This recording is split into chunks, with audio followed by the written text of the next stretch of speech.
تظفري لا تجزعي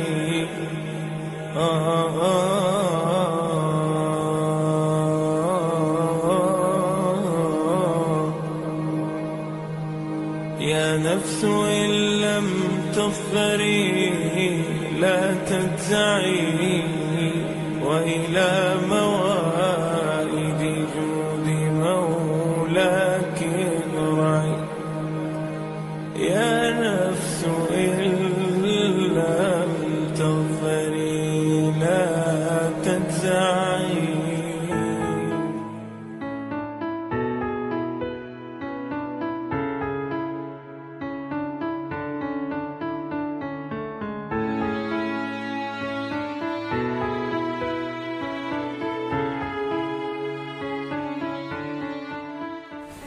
Al-Fatihah.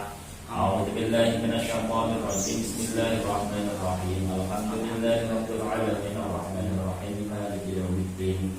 Iyyaka na'budu wa iyyaka nasta'in ihdinas siratal mustaqim siratal ladzina an'amta 'alaihim ghairil maghdubi 'alaihim waladdallin. Bismillahirrahmanirrahim. Qala al-musannifur rahimallahu ta'ala wa sholatul jamaati ku afdalu min sholatil fardhi. Sholatul jamaati utawi sholat jamaah iku afdalu luwih utama min sholatil fardhi tinimbang sholat dhewekan. Luwih utama ditimbang sholat dhewekane teng mriki bisa pengin kelawan cek 7 wa misrina lan 20 apane darajatan derajate. Teng mriki dipun sebataken kobar nyebataken pilih sholat wong jamaah karo sholat dhewekan niku kacek ganjarane lah gawe gampangane niku kacek ganjarane 17 derajat. Misalkan wong sholat dhewek niku kauli ganjaran siji, nek wong sholat jamaah niku pikantuk 17 derajat. Wal afdholiyatu tawi sifat luwih kautamaan iku tak tadi natrapi opo afdholiyah an lutbiyati ing sifat bangsa kesunatan fakot hale blokone lutbiyah. Dan iki sifat keutamaan meniko dampaknya kepada hukum cuma dalam kesunatannya saja. Tapi tak kala untuk masalah kewajibannya wong nglakoni sholat sama. Wong ijen ya wajib nglakoni sholat, wong jamaah ya anu wajib nglakoni sholat. Jadi wong sholat dhewekan wajib ya gugur, wong sholat jamaah ya wajib gugur. Lah bentene napa? Teng keutamaan masalah nglakoni kesunatan nipun boten dari segi kewajiban boleh nglakoni sholat. Jadi bukan berarti karena ada bedanya, derajatnya ada bedanya, ganjarannya ada bedanya. Sholat sendiri tidak menggugurkan kewajiban, terus sholat jamaah menggugurkan kewajiban, itu tidak. Sholat sendiri ya kewajibannya sholat gugur, sholat berjamaah ya sholat kewajiban sholatnya juga gugur. Yang dibedakan dalam keutamaan kesunatannya saja, yang berbeda. Wa hikmatu sabni utawi manfaate pitu walau isrina lan 20 iku anna fiha saat temene iku tetep ing dalem jamaah fawaida maujud pira-pira faedah tazidu kang arep nambahi apa fawaid malah sholatil fardhi ing atase salat dhewekan binah lidalika kelawan sepadane mengkono-mengkono salumin wa misrin. Maksudipun teng mriki dikatakan hikmah dari 27 derajat itu sesungguhnya bahwasannya jamaah di sini bisa menambahkan beberapa faedah dibandingkan sholat sendirian, bisa menambahkan beberapa manfaat dibanding sholat sendirian. Tentu saya tidak cuma kita bisa memperoleh 27 bahasanya itu kan senatan. Tidak cuma kita bisa memperoleh pangkat 27 derajat saja, itu tidak. tapi kita juga bisa mendapatkan beberapa faedah yang lain. Karena apa? Karena kita mengerjakan sholat jamaah. Contohnya, misalkan sholat sendiri dalam kekhusyuannya itu kurang. Tapi kita sholat berjamaah dalam kekhusyuannya itu bisa lebih.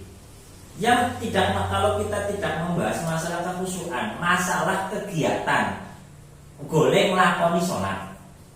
Kalau kita sholat sendirian misalkan dalam segi kita melakukan sholatnya itu dalam gerakan sujudnya, dalam gerakan rukuknya, dalam gerakan iktidalnya itu kurang sempurna. Tidak sesempurna orang yang sholat kategori orang iktidal, sujud dan lain sebagainya. Tapi kalau kita dalam berjamaah, kekurangan yang kita lakukan tatkala kita sholat sendiri itu bisa digantikan, bisa ditambeli, bisa disempurnakan oleh orang-orang yang sedang berjamaah. Maksudnya misalkan kalau dewek iktidalnya kurang benar, karena kita berjamaah imamnya iktidalnya benar 100%, itu kita bisa menjadi betul, bisa ikut ke gawat nopo jadi bener ya awak dewek ngaten niku. Jadi misalnya kau anu wong nyuwun sewu nek wong jamaah dheweke nembe mlebu Islam.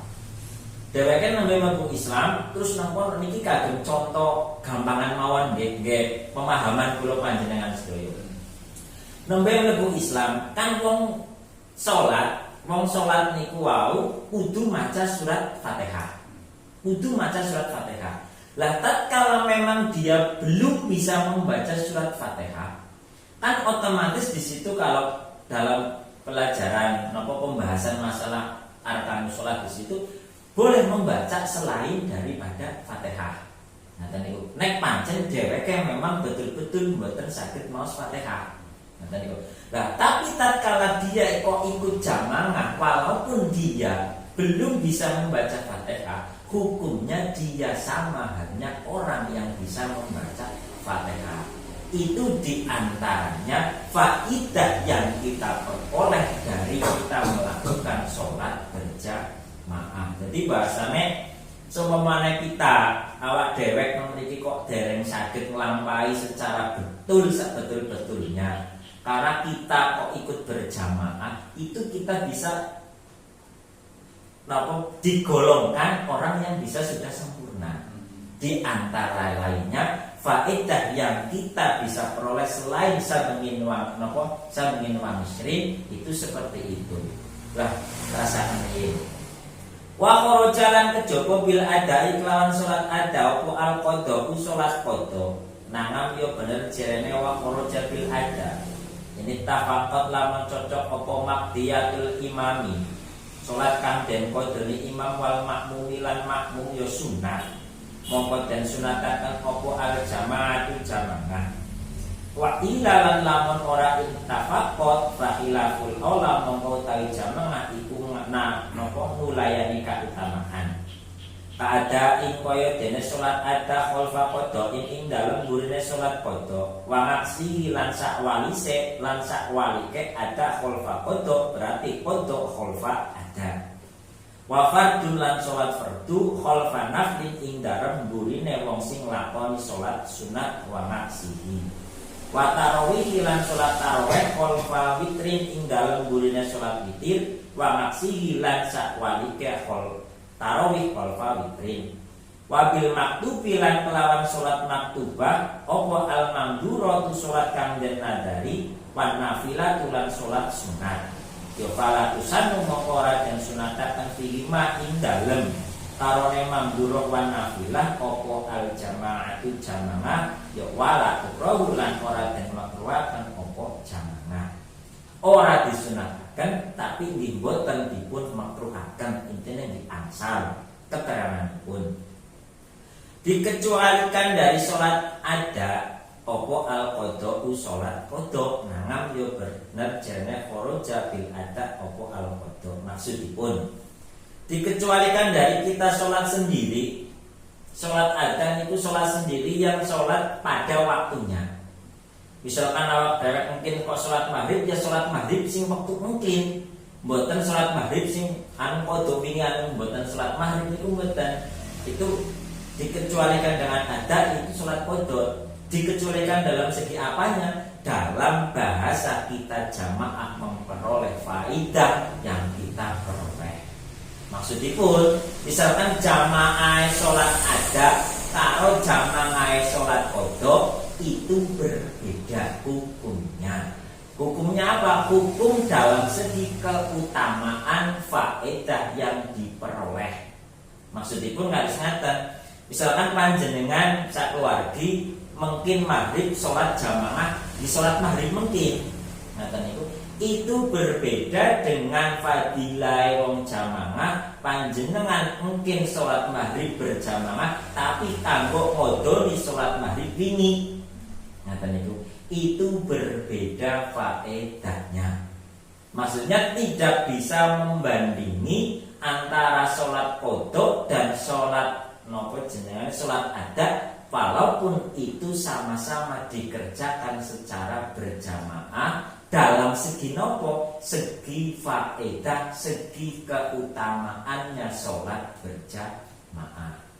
Tapi dilakukan kita secara berjamaah boleh atau tidak sholat kodok? Boleh. Tapi tetap tidak bisa membandingi tingkatannya jamaahnya orang yang sholat ada. Paham betul nggih? Maksudnya pun harus ngaten loh. Misalkan panjenengan mungkin sholat maghrib jamaah, ulih faedah 17 nggih gawe gampangan nggih. Ulih faedah 17 iku sholat ada. Tapi nek nang kono kok nglakonine anu kodho, jamaah kodho itu tidak bisa mencapai 27 derajat. Bahasanya niku kados ngaten, nggih gampangan keterangan itu kados ngaten. Jadi tidak bisa sebanding. Tidak bisa sebanding jamaah wong salat adat karo jamaah wong salat qodho. Walaupun itu sama-sama melaksanakan kewajiban. Nah, kenapa kok bisa berbeda seperti itu? Ya karena orang yang qodho otomatis itu sudah tidak pada waktunya sholat itu sendiri. Kalau sholat yang kita lakukan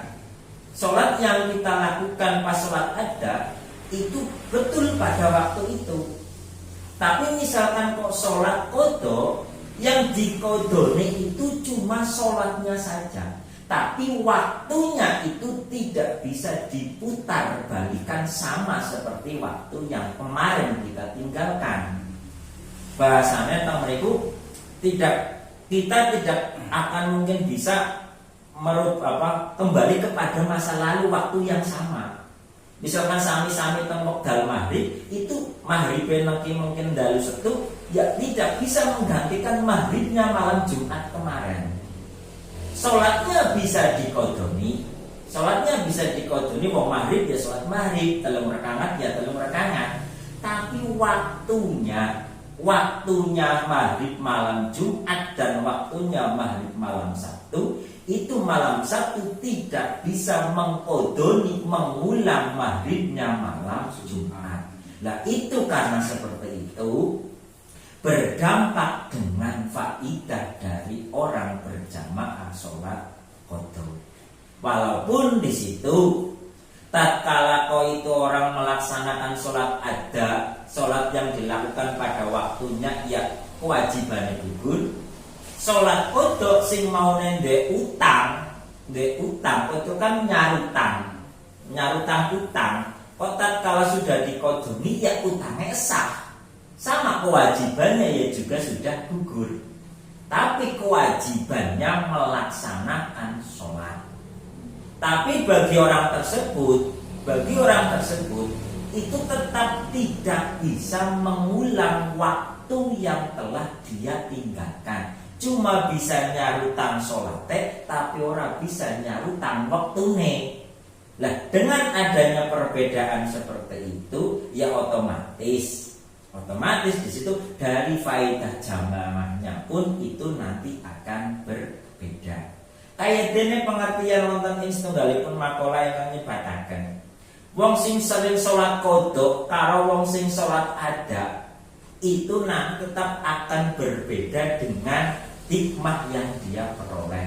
Contohnya wong sering salat misalkan kan kula panjenengan sering mirang salat subuh gue qodho bae ya rezekine manden angel ing antawisipun kados ngaten. Jadi itu kenapa ada perbedaan.